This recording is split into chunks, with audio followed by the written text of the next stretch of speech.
Now let's first look at what are access specifiers.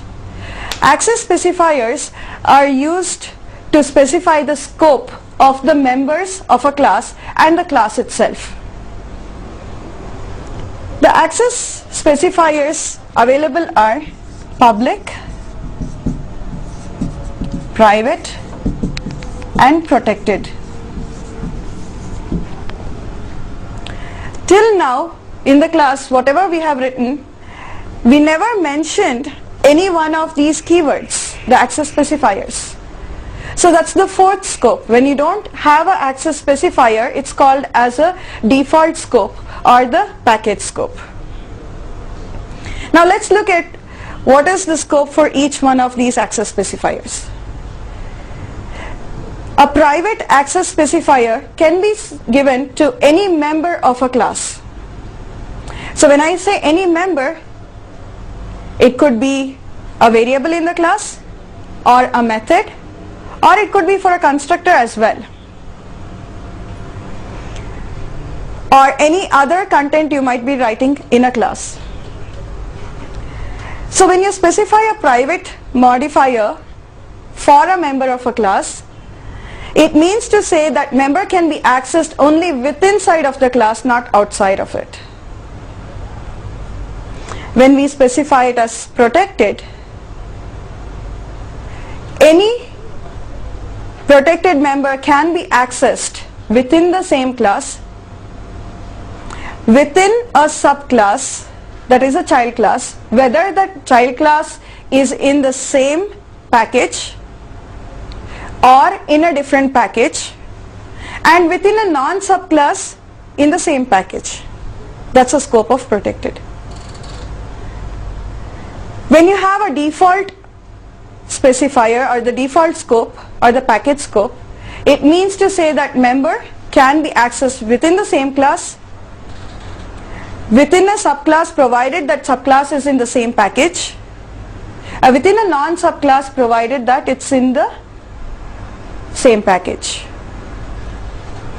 Public modifier, when specified, can be accessed from anywhere. So private and protected can only be given to any member of a class.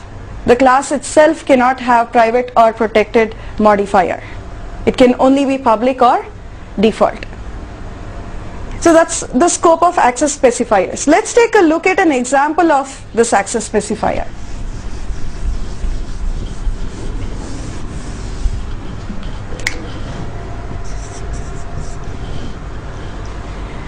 We just mentioned a package is nothing but a library which consists of set of related classes. So we'll be covering about packages later, but let's understand that package is like a directory which has set of related class files.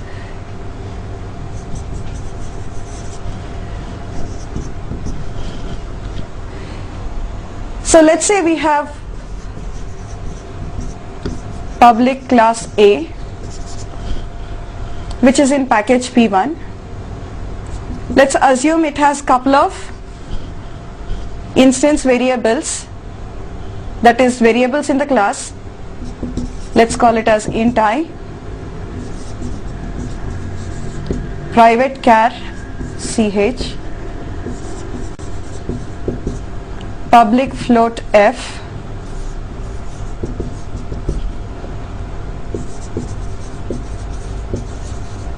protected double D. Now let's see where all we can access these members.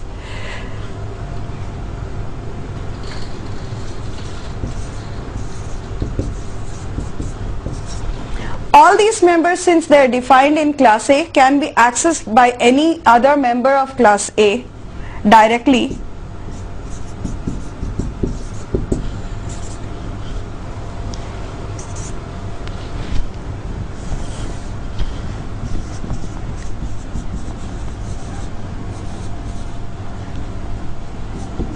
Let's take another class in the same package called B, which extends from A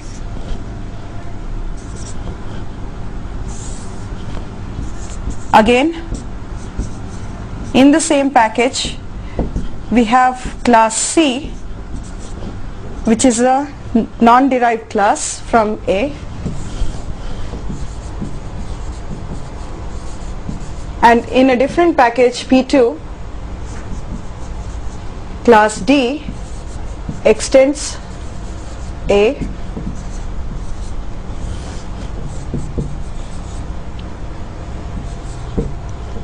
and we also have class E, which is not a subclass of A. So now where all can we access these variables? The private member, we said, can only be accessed within the same class where it has been defined, not outside of it. Protected members, we said, can be accessed within the same class, within a subclass in the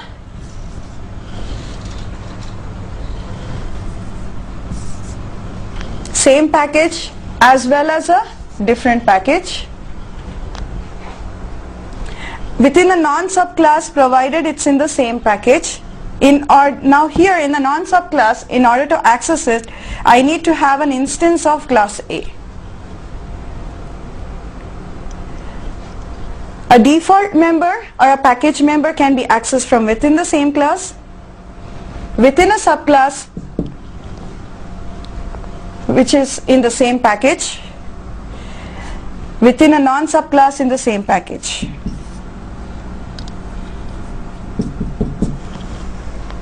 Whereas a public member can be accessed from anywhere.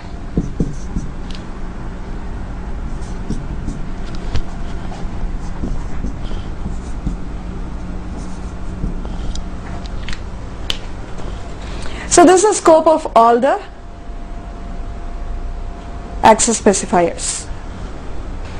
So that's about the access specifiers. Now